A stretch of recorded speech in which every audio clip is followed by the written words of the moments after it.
La Sûreté du Québec et ses agents sont en deuil aujourd'hui. Un policier s'est enlevé à la vie vendredi dernier. Yves, il s'agit de Patrick Bigras, le premier agent à être intervenu dans la résidence de Guy Turcotte. Effectivement, Richard, c'est une journée de grande tristesse pour ces policiers et policières de la Sûreté du Québec. D'ailleurs, on vous parle en direct du quartier général ici de la SQ à Montréal, sur la rue Partenay. Ce sont des informations essentiellement obtenues par ma collègue Marie-Christine Bergeron de l'émission JE.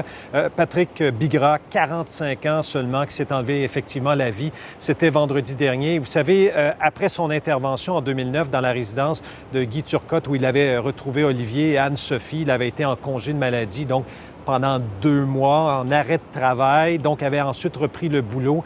Et tout récemment, il était également retourné en congé de maladie ou en arrêt de travail, si vous voulez. Vous savez, on va vous montrer à l'écran un tableau, Richard, parce qu'on a obtenu des informations auprès de sources policières, notamment de diverses sources qui disent que M. Bigras, donc, s'excuse parce qu'il a laissé une lettre. Richard, je dois le préciser. Donc, selon les informations, il a laissé une lettre dans laquelle il s'excuse pour la peine infligée à la suite de son geste.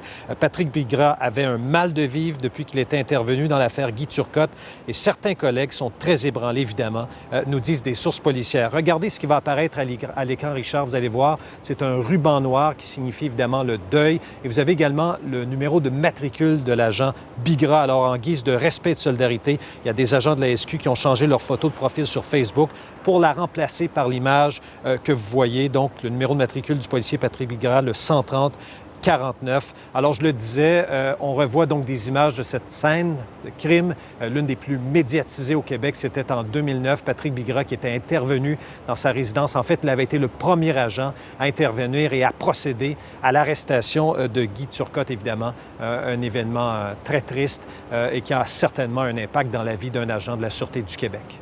Tout évident. Ça a bouleversé un peu tout le monde au Québec, au sein de la Sûreté du Québec, encore davantage, on l'imagine bien. Yves, vous avez d'ailleurs parlé au président de l'Association des policières et policiers provinciaux du Québec.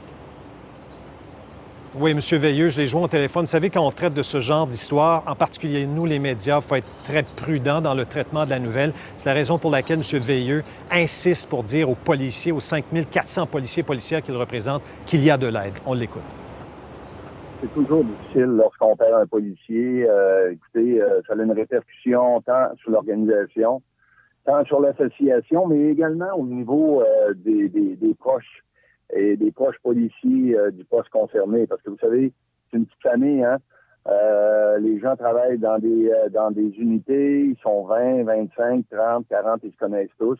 Et lorsqu'il y en a un qui part de cette façon-là, ben ça a une répercussion sur tous les policiers qui le côtoient. Alors, il y aura évidemment d'autres réactions tout au long de la journée à la suite du décès tragique de Patrick Bigras. Voilà. Merci, Yves.